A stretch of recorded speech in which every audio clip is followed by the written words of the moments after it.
أعوذ بالله السميع العليم من الشيطان الرجيم. بسم الله الرحمن الرحيم. بسم الله الذي لا يضر مع اسمه شيء في الأرض ولا في السماء وهو السميع العليم. أحييكم بتحية مباركة ألا وهي السلام. السلام عليكم ورحمة الله وبركاته. الحمد لله ثم الحمد لله. الحمد لله الذي بنعمته تتم الصالحات وبفضله تتنزل الخيرات والبركات وبتوفيقه تتحقق المقاصد والغايات. نحمده سبحانه وتعالى ونؤمن به ونتوكل عليه. أشهد أن لا إله إلا الله وحده لا شريك له، وأشهد أن محمدا عبده ورسوله.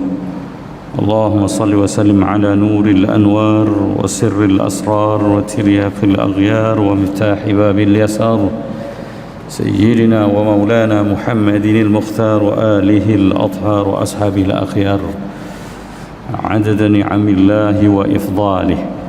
بشرح لي صدري ويسر لي أمري واحلل عقدة من لساني يفقهوا قولي. بيسر ولا تعسر رب تمم بالخير. سبحانك لا علم لنا إلا ما علمتنا إنك أنت العليم الحكيم.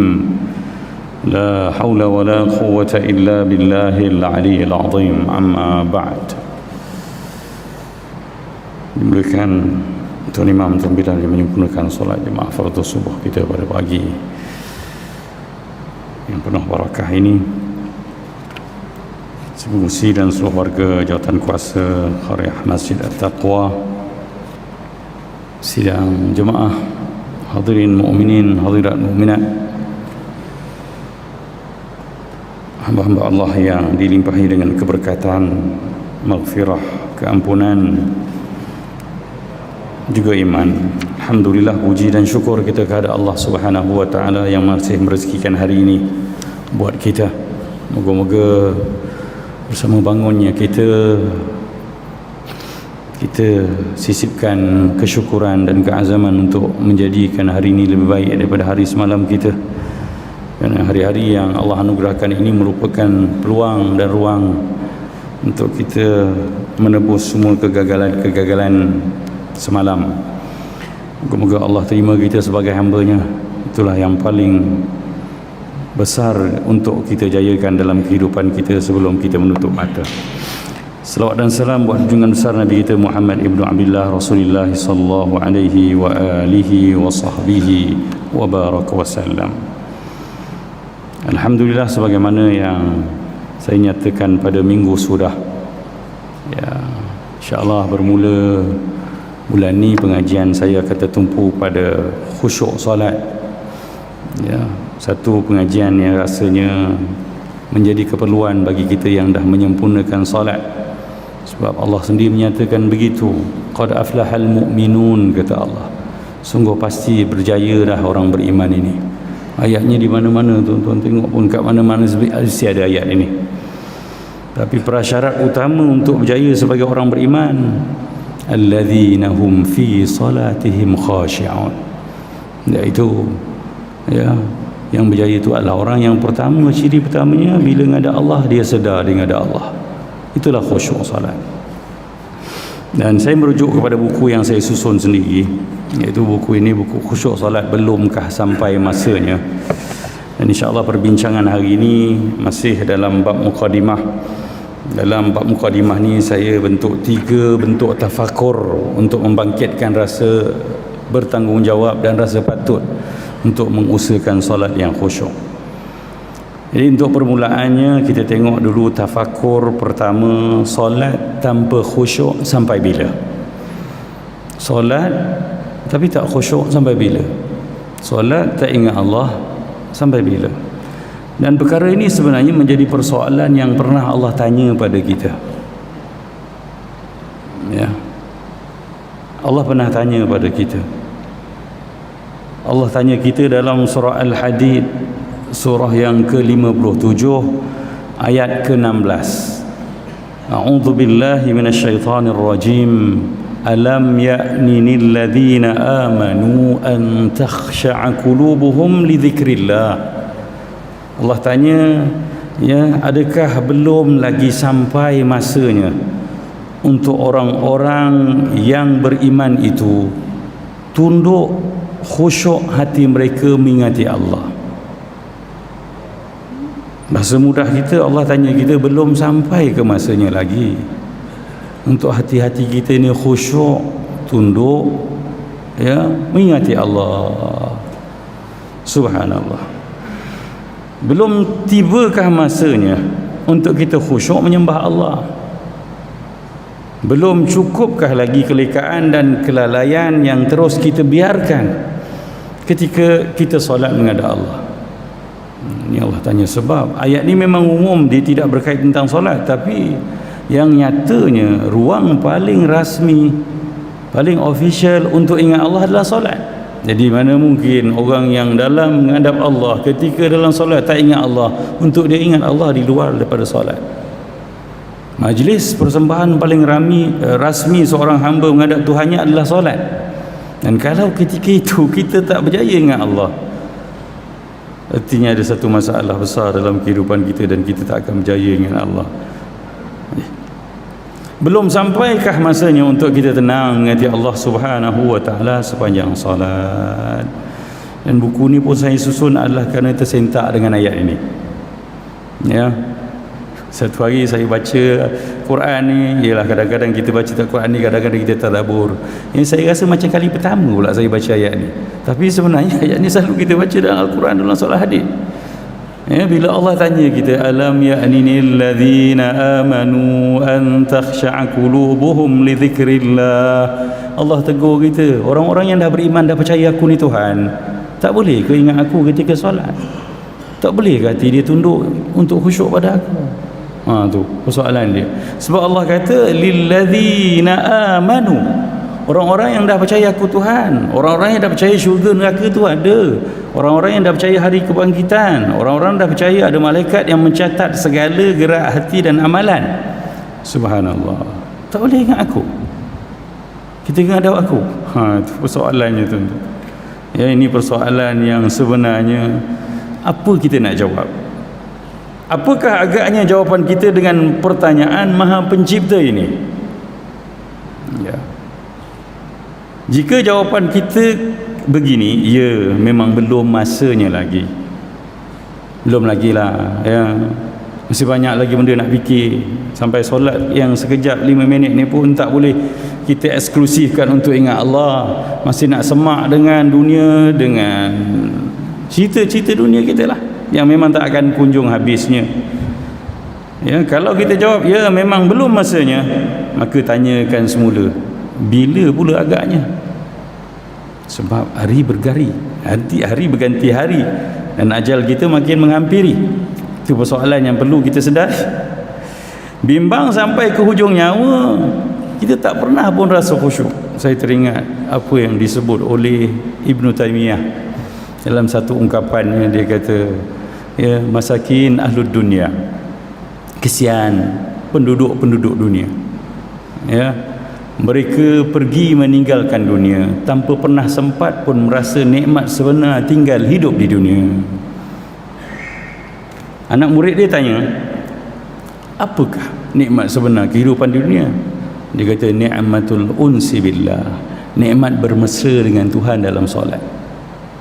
Dalam solat kita ngadu dengan Tuhan, Rabbighfirli, ya Allah ampunkan aku, warhamni, kesian ke aku ya Allah.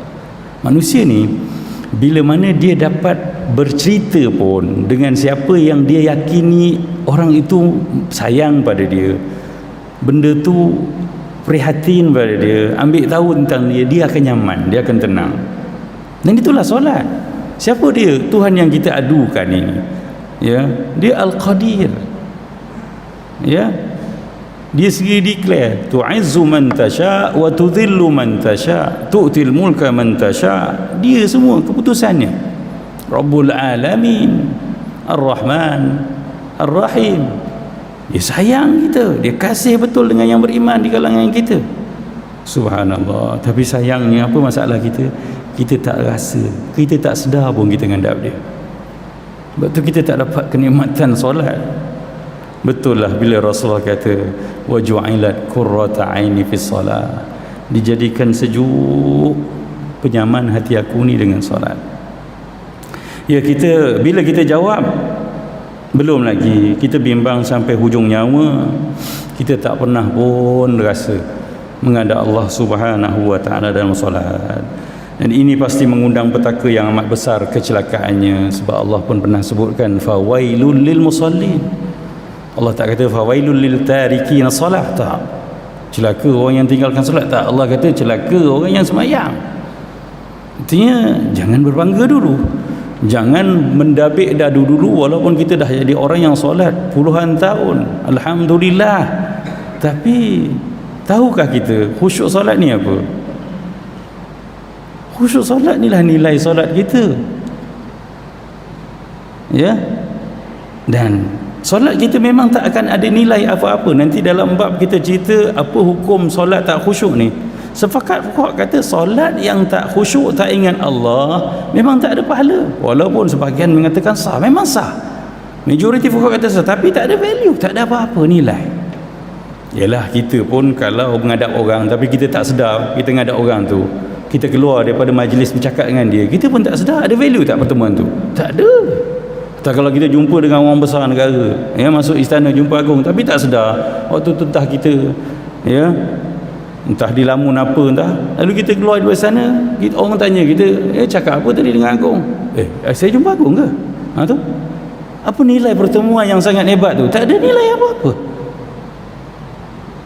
Jadi, ya, sebab tu Allah marah sangat pada orang-orang yang biarkan solatnya tak ada dirinya. Ialah kalau luang menghadap Tuhan dan semua dalam solat ni apa kita sebut? Mula solat pun Allahu Akbar. Allah is the most greatest, Allah paling besar. Artinya no way orang lain tak boleh sebut, benda lain tak boleh sebut.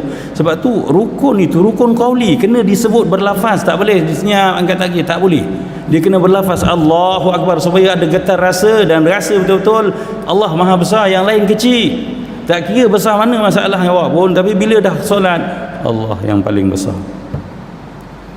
Tapi kalau tak pernah rasa benda ni bersama Allahu Akbar, masuk menusuk semua benda-benda dalam kehidupan kita, ada masalah besar dalam kehidupan kita, dalam solat kita secara khususnya. Itu jawapan pertama. Sebab Allah tanya belum sampai ke masanya untuk kita khusyuk dalam solat. Kalau kita kata belum, ni jawapan kita tadi. Jika kita tiada jawapan, tak tahu nak jawab apalah, okey, ialah orang yang kata tak tahu nak jawab apa ni, dia faham ayat Quran tadi, ya. Siapa yang menjawab dengan jawapan pertama, nantilah dulu, belum lagi, ada masalah pada diri dia. Tapi siapa yang dah mula jawab, tak tahulah macam mana, aku tak ada jawapan bila Allah tanya begini. Ia sebenarnya petanda baik lantaran jiwa kita dah mula tersentak, sedar dengan sesuatu yang tak wajar, ya, tak betul yang sedang berlaku dalam hidup kita, dalam solat kita. Kenapa kita kata tak wajar? Sebab kita kalau bercakap dengan orang, kita akan sedar kita cakap dengan dia, betul tak? Saya cakap dengan tuan-tuan, mesti saya sedar saya kat mana ni? Saya kat masjid ataupun taman tuan. Tapi kalau saya tak sedar, saya kat rumah, saya akan cakap benda yang tak betul, ataupun saya cakap benda yang betul tapi pura-pura. Dan muka orang yang kalau tak berada dalam suasana itu, dia tak akan betulkan suasana dia. Seorang isteri, seorang suami yang bercakap dengan suami dia tapi dia ingat perempuan lain, apa akan jadi pada muka dia? Yalah, bang nak kopi ke teh? Boleh lah, apa-apa je. Tu nampak tak? Dia tak fokus, hilang tumpuan.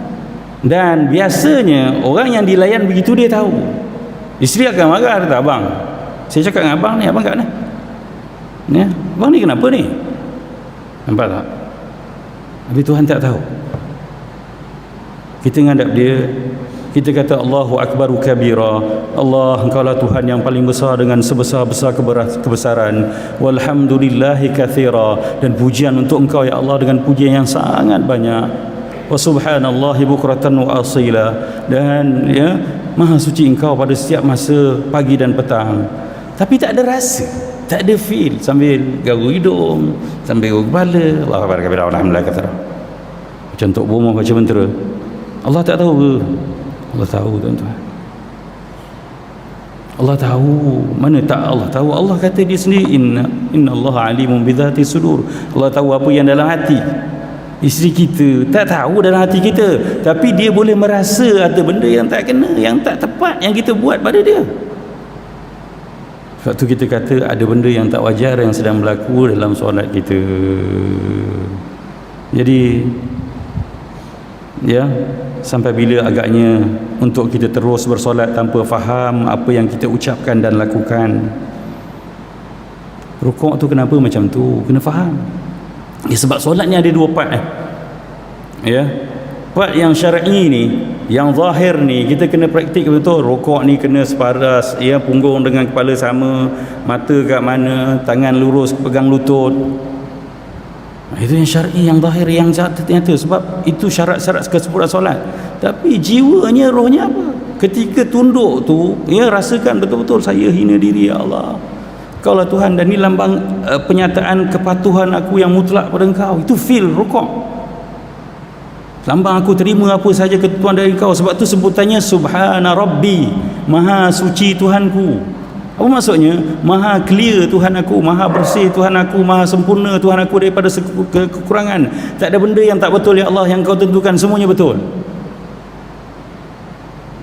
Siapa yang sembahyang khusyuk, dia akan nyaman dengan Tuhan. Dan memang itu pun tujuan solat. Sebab tu solat tu asalnya Allah suruh kita sembahyang 50 kali kalau untuk tenang, untuk umat Muhammad ni. Tapi kita tak akan mampu. Maka dos 5 itu cukup untuk 50 kali kalau benar-benar ada penghayatan kekhusyukan. Sampai bila agaknya kita akan terus bersolat dengan rangka yang kosong? Kalau dah tak pernah faham. Ada orang kata susah lah saat bahasa Arab. No lah, kita ni hari-hari sembahyang. Kalau kita susun pun satu hari satu bacaan sembahyang, kita tengok teliti apa yang kita sebut dengan Tuhan, kita akan tahu semua maksud bacaan sembahyang. Kita bukan suruh belajar bahasa Arab, tapi sampai sekarang takkan tak tahu Rabbighfirli warhamni wajburni ni apa. Puluhan tahun saya sebut, tak pernah tersentak ke?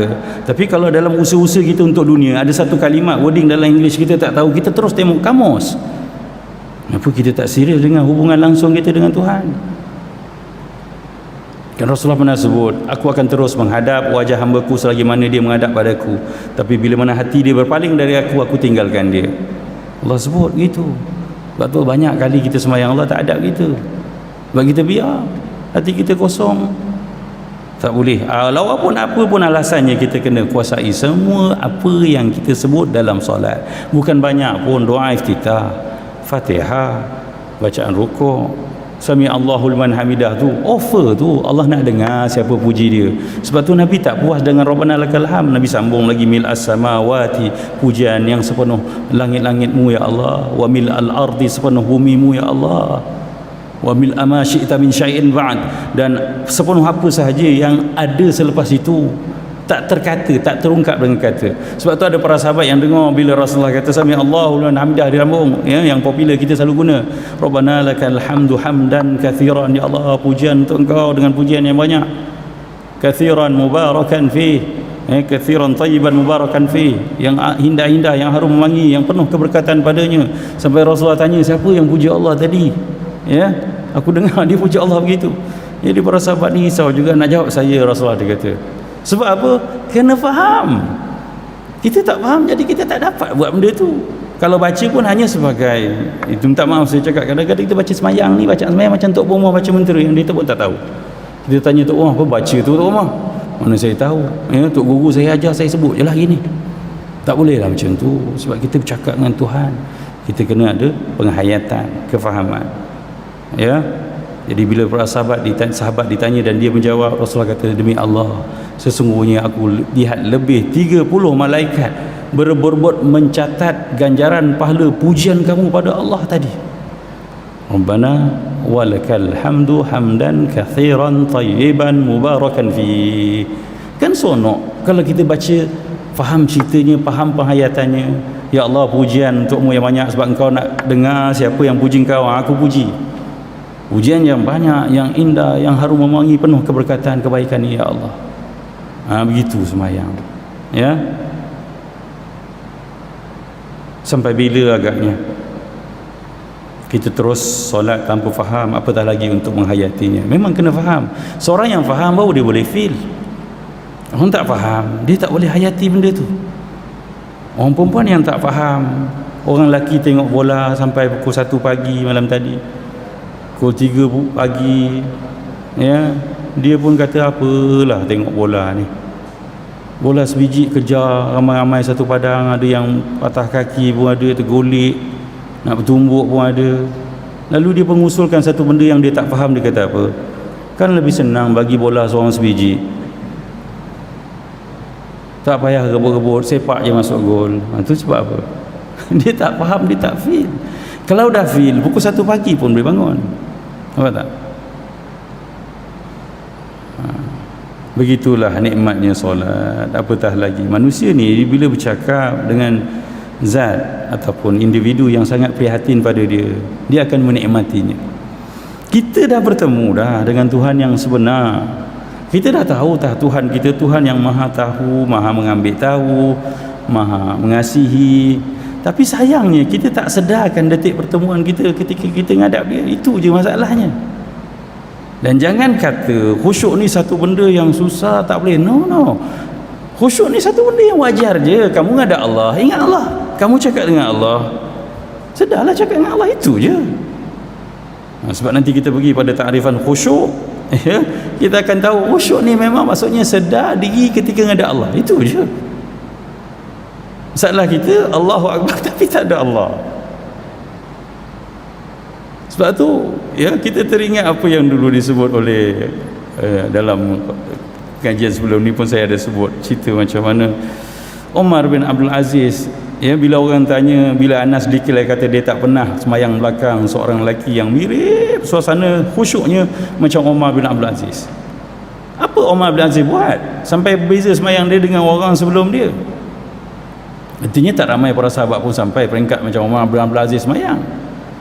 Jadi bila ditanya pada khalifah umat Islam tu, dia kata aku tak buat apa, cuma yang pasti dia kata aku tak pernah angkat takbir Allahu Akbar melainkan aku dah sedar aku akan menghadap Tuhan yang maha agung ini. Itulah khusyuk. Kita banyak kali tak sedar Allahu Akbar kerana dah takbir. Aku buat apa ni? Semayang. La ilaha illallah. Teruk sekali. Orang suruh soli tak nak, bid'ah. Ambil. Soli itu keperluan sebenarnya. Menawar kita sunat untuk bawa sedar bahawa engkau semayang. Soli kan aku nak semayang maksudnya. Subhanallah. Ya.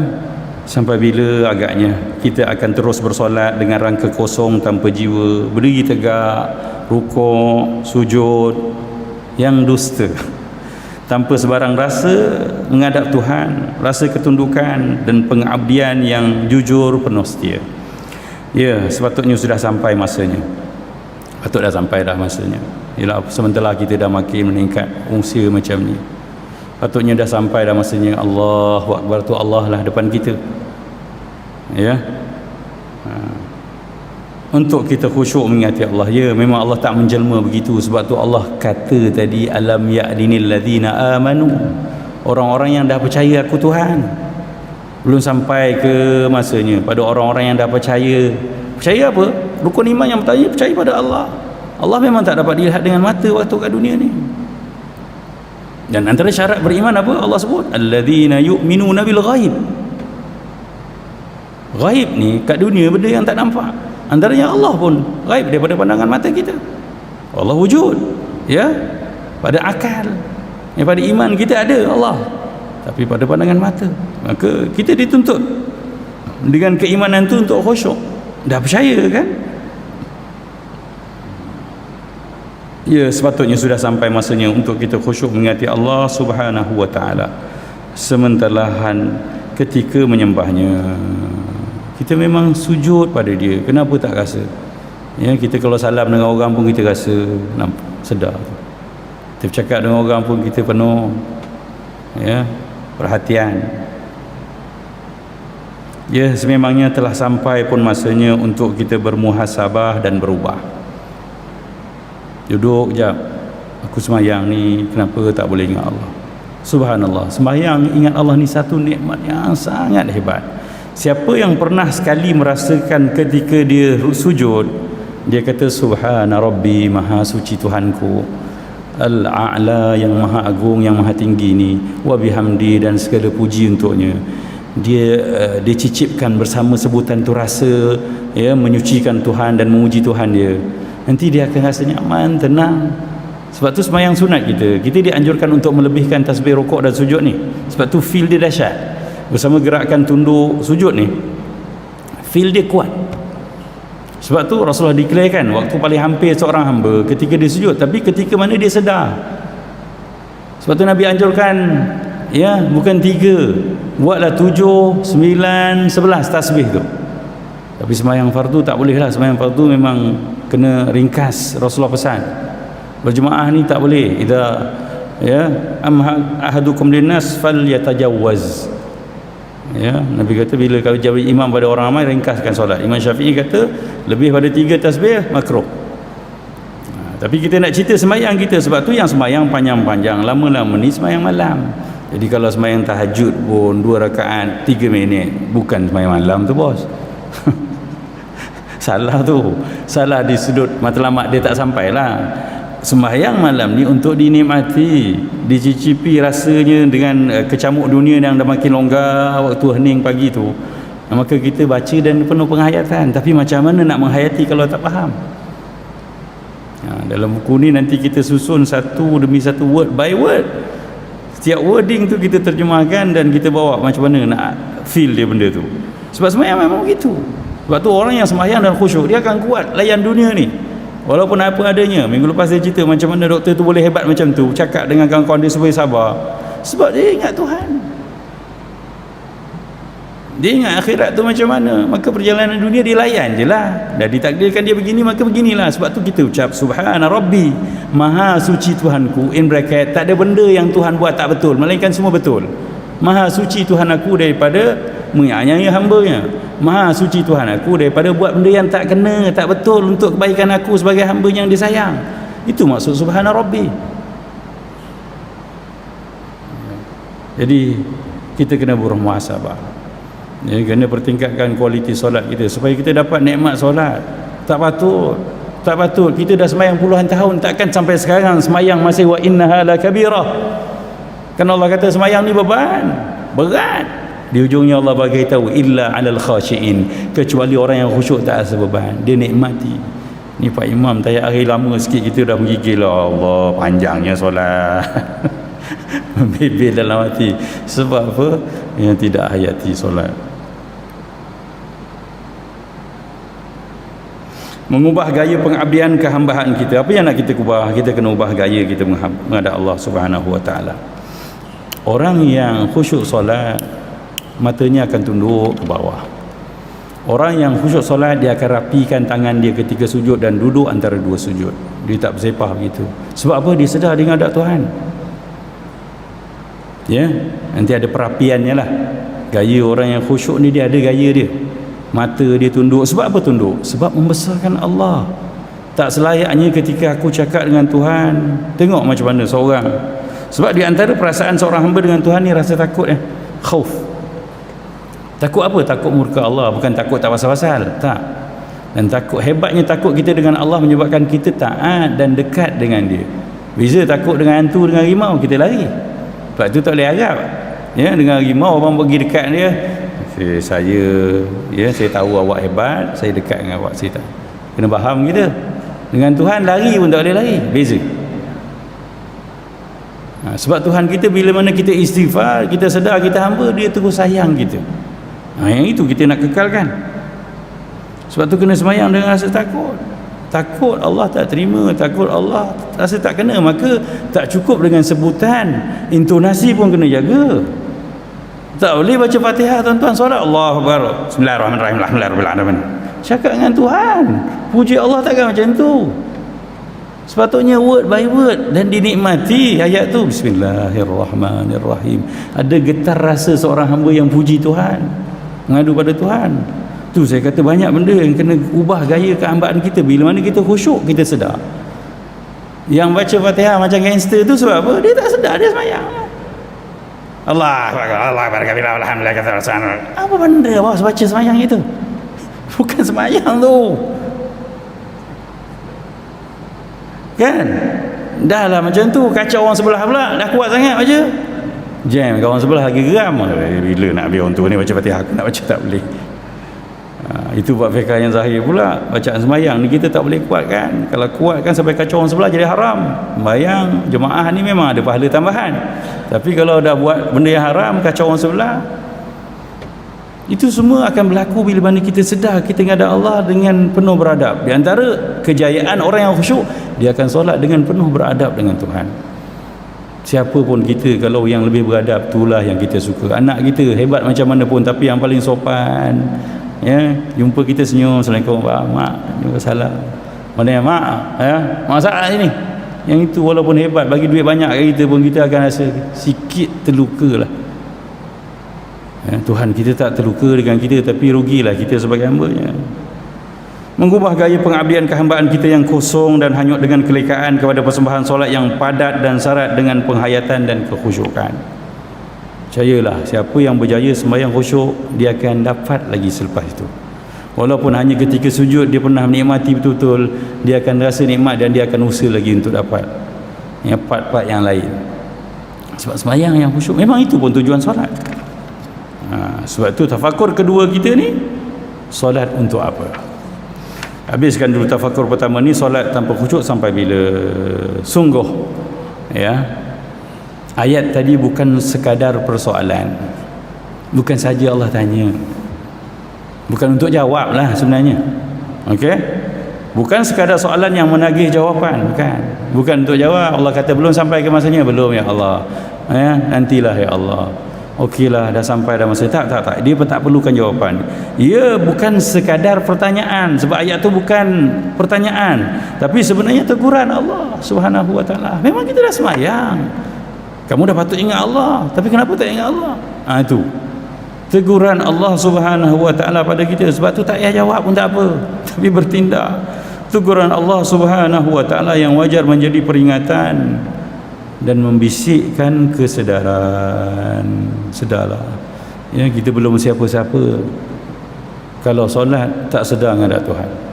Kita belum siapa-siapa walaupun dah solat puluhan tahun, tapi tak pernah merasakan kenikmatan solat, ya, kemesraan menghadap Tuhan. Ialah seorang hamba rakyat yang dipanggil selalu, walaupun dia seorang yang tak ada apa-apa sangat, tapi raja mesra dengan dia, baik dengan dia, selalu dipanggil menghadap. Tentu rasa besar dalam hati dia. Sebab tu orang-orang yang solat dengan sedar dan khusyuk ni, dia akan berbesar hati walaupun diuji teruk dalam hidup. Sebab dia faham bahawa ujian yang Allah berikan hati ni, keprihatinan Allah pada dia untuk dikumpul dana pahala. Maka sebab dia mesra dengan Tuhan, susah ke senang, dia senyum lah. Kita yang tak mesra dengan Tuhan, asyik ngamuk je, tak nampak Tuhan yang menentukan segala ketentuan. Skrip hidup kita ni tak ada ke main tiba-tiba datang ke? Ya, memang kita tak baca skrip tu, sebab itulah rahsia ujian hidup kat dunia. Tapi Allah dah buat. Itu umur 4 bulan, Allah dah tentukan semua, ajal, maut, rezeki kita semua dah ada. Apa yang buruk, yang baik, semua dah ada. Maka untuk melayan kehidupan ni yang memang kadang-kadang, ya, mencemaskan, merimaskan, kita kena ada Tuhan dalam hati. Dan itulah tujuan solat. Tafakur kedua, Allah tanya kita, belumkah sampai masanya, ya, untuk hati kita tunduk, khusyuk mengingati Allah. Maka kita ada perbincangan selanjutnya, solat yang kita kerjakan saban hari ini, untuk apa tujuannya? Ya, adakah Allah perlukan solat kita ni? Atau adakah Allah saja-saja je buat solat ni supaya ambil masa kita? Atau ada sesuatu yang kita perlu dapat dan patut dapat dari solat? Kalau kita tanyakan satu-satu, maka kita akan dapat jawapan begini. Yang pertama, kalau kita kata Allah perlu ke solat hamba-Nya, sekira-kira kalau siapa tak solat, Allah jadi susah, Allah jadi tak. Allah pernah declare dalam Al-Quran, dalam ayat yang banyak, Allah kata wallahu ghaniyun 'anil 'alamin. Allah ni terkaya daripada segala alam buana. Terkaya ni dalam bahasa Arab, kaya dalam bahasa Arab beza dalam bahasa Melayu maksud dia. Cakupan maksud dia. Sebab ghani dalam bahasa Arab maksudnya terkaya dan tidak memerlukan. Ya. Bila Allah kata wallahu ghaniyun 'anil alamin, bukan maksud kaya sahaja. Walaupun ghani ni maksudnya kaya. Tapi ghani ni maksudnya adalah tidak perlu. Saya terkaya daripada awak artinya saya bukan lebih kaya pada awak. Itu bahasa Melayu. Bahasa Arab kata maksudnya saya tak perlukan awak. Alam buana ni Allah tak perlukan. Jadi Allah dah declare dah. Artinya kalau seorang pun tak ada orang semayang hadap dia, tak jadi apa Allah. Itu tapi kalau orang semua tak kawan kita, pulau kita, derita kita. Manusia semua begitu. Nabi pun pernah kena pulau kan. Ya. Tersiksa 3 tahun amul maja'ah tu. Kebuluran di Mekah. Kena genjatan ekonomi. Jadi nak ceritanya, pertama sekali solat bukan untuk Allah, sebab Allah tak perlu. Kalau kita kita sebagai bos, anak buah semua datang hadap kita, salam senyum, itu satu keperluan. Sebab kalau semua anak buah pulau kita, habis kita kan. Sebab tu kita adakan undian. Nak jadi YB pun kena dapat undian yang majoriti baru dapat. Jadi kita perlukan orang lain. Allah tak perlu. Jadi kalau Allah tak perlu, Allah buat apa-apa saja Allah buat semayang ni untuk sibukkan kita. Allah pernah kata, ya, subhanaka ma khalaqta hadza batila. Ya, malaikat declare Allah tak pernah buat benda sia-sia. Allah tak pernah buat benda sia-sia. Semuanya meaningful, ada maksud, ada manfaat. Jadi kalau dua ni dah ternafi, tentu yang ketiga jawapannya. Artinya kita yang akan ambil manfaat daripada solat. Allah tak ambil manfaat. Tapi apa manfaat solat? Mari kita tengok. Kalau kita belum sedar apa tujuan dan kenapa kita solat, Allah ada bagi tahu sebenarnya. Allah ada bagi tahu kenapa kita perlu solat. Ya. Allah sebut dalam surah Taha. Surah Taha ayat surah yang ke-20 daripada 114 surah Al-Quran ini. Pada ayat yang ke-14 Allah sebut begini, innani anallah la ilaha illa ana. Sesungguhnya akulah Allah. Allah declare nama dia ni adalah Allah. La ilaha illa ana, tidak ada Tuhan sembahan selain aku. Fa'budni, maka sujudlah, ya, sembahlah aku. Di hujungnya Allah declare wa aqimis salata li dzikri, dan dirikanlah solat, bangunkan solat untuk apa? Untuk ingat aku. Allahu akbar. Artinya siapa solat tapi tak ingat Allah, tak sampai matlamat. Tujuan solat untuk bentuk ingat pada Allah. Sedarlah tujuan solat untuk membangunkan ingat pada Allah. Sungguh tiada Tuhan yang layak disembah selain Allah, maka sembahlah dia dengan sepenuh rasa kehambaan. Alang-alang kita dah jumpa Tuhan yang sebenar, apa salahnya kita menghadap dia dengan penuh rasa? Tu sami-sami Hindu tu bukan betul pun Tuhan dia tu, tapi kenapa dia setia menghadap Tuhan dia tu? Ketuk loceng lah, buat macam-macam, sanggup tak keluar, duduk. Allahu Akbar. Rugi kita kalau kita dah bertemu dengan Tuhan yang sebenar, kita tak hayati, tak bawa rasa, tak bawa khusyuk menghadap dia. Tu padri-padri yang dekat gereja, ya, pendeta-pendeta dekat biara-biara tu, apa dia buat tu? Mengabdikan diri sepenuh masa dengan Tuhan yang tak betul. Ya Allah tak terima pun, sebab Allah kata inna dina indallahil Islam, agama di sisi Allah agama Islam. Kita dah jumpa kan, alang-alang dah jumpa Tuhan yang betul, kenapa tak ngadap betul-betul? Alang-alang dah solat, kenapa tak bawa roh solat ini, khusyuk ni dalam solat kita? Setianya mereka pada Tuhan-Tuhan mereka yang mereka cipta tu, yang tak bawa apa-apa pun kebaikan, pulangan. Tapi kenapa kita yang dah jumpa Tuhan yang sebenar? Allah kata la ilaha illa ana. Tahu maksud ilah? Ilah ni maksudnya al-ma'bud, Tuhan sembahan. Tak ada Tuhan yang disembah selain aku, kata Allah.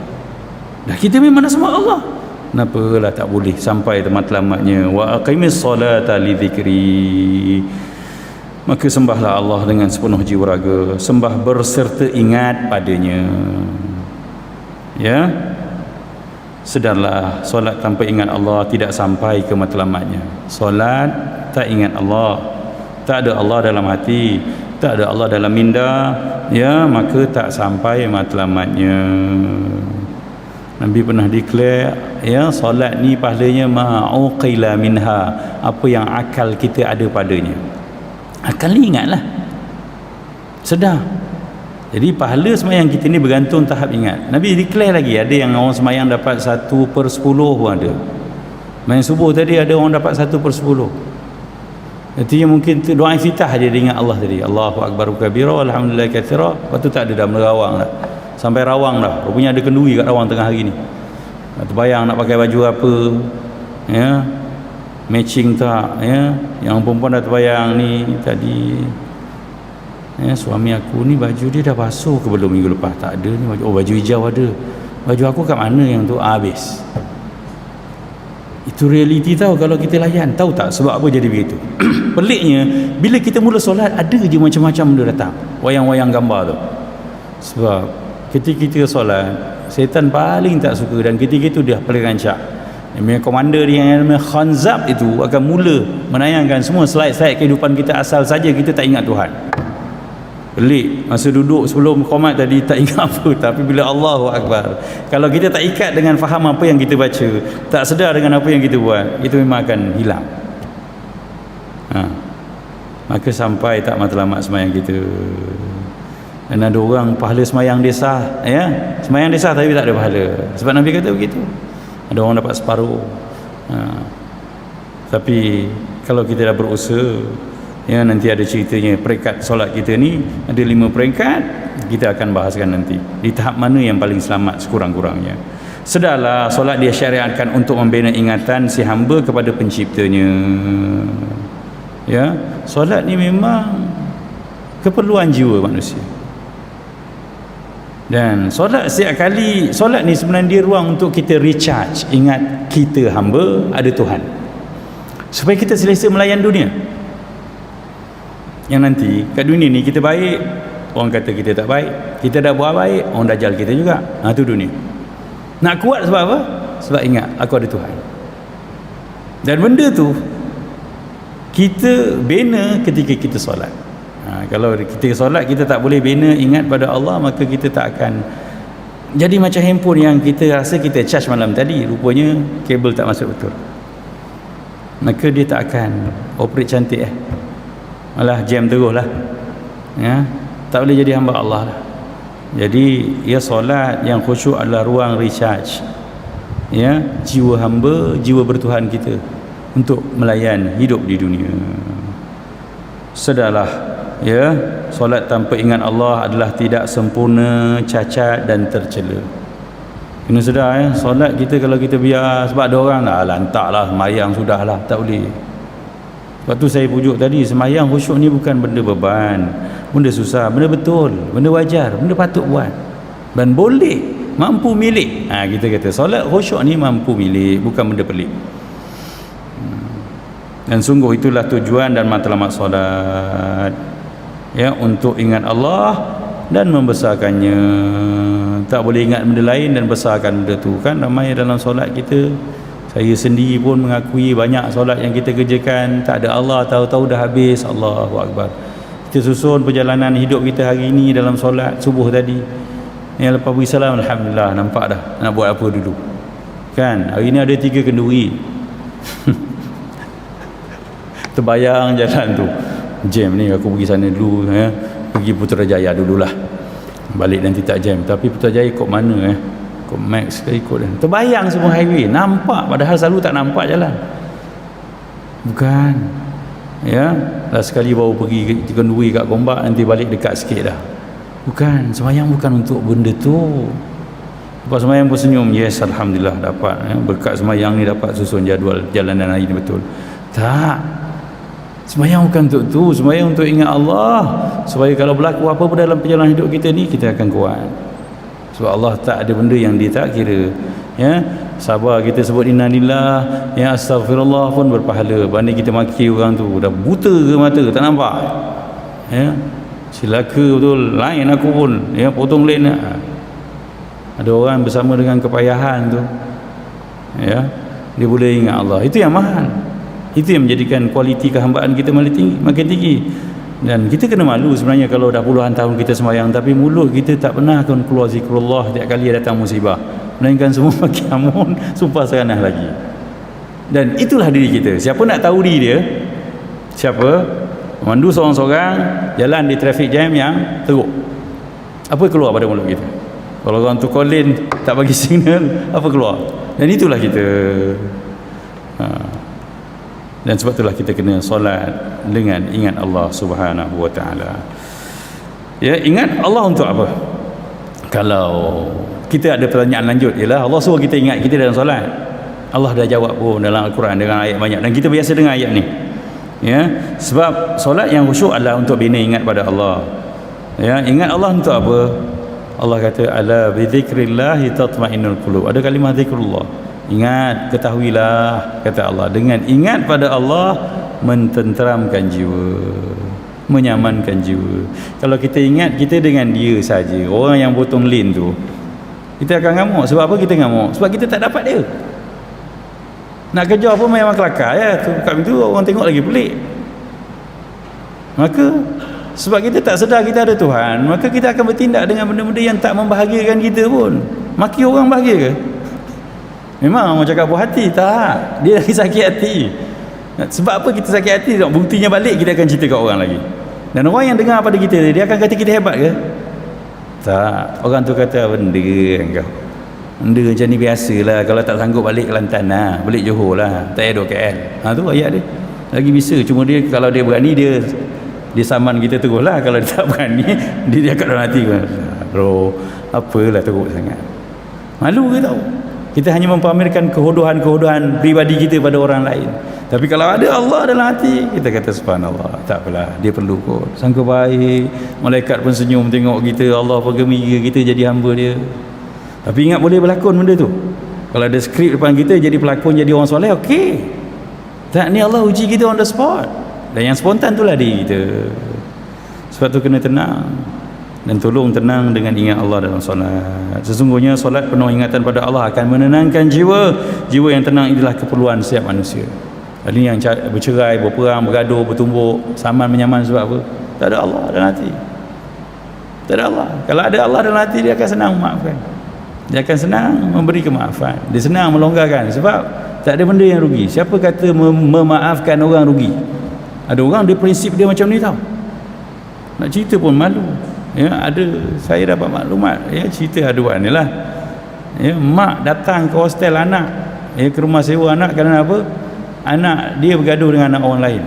Dan budak tu bergaduh sangat sebab mak dia kata, kalau orang buat engkau sekali, kau kena balas 10 kali. Allah, mak apa macam ni? Rupanya cerita satu hari budak tu beli ayam, dia ialah peti sejuk kongsi.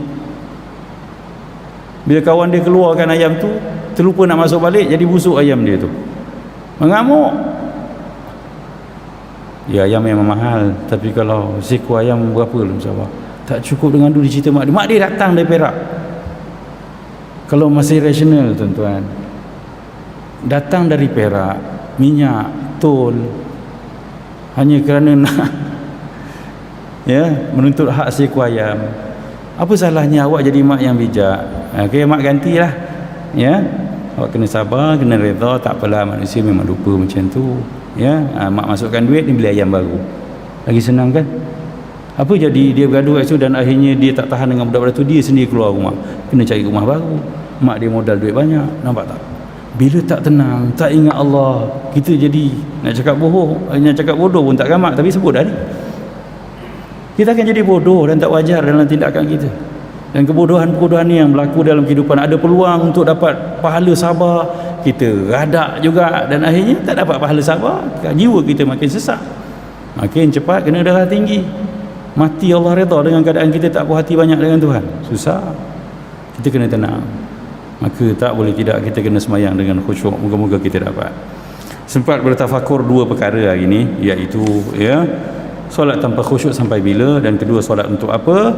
Dan insya-Allah pertemuan akan datang kita tafakur ketiga, apalah artinya solat tanpa khusyuk. barulah kita masuk bab pertama nanti, ya, berbincang tentang maksud dan hakikat khusyuk di sudut bahasa Arab dan juga istilah kita, penggunaan untuk ibadah kita.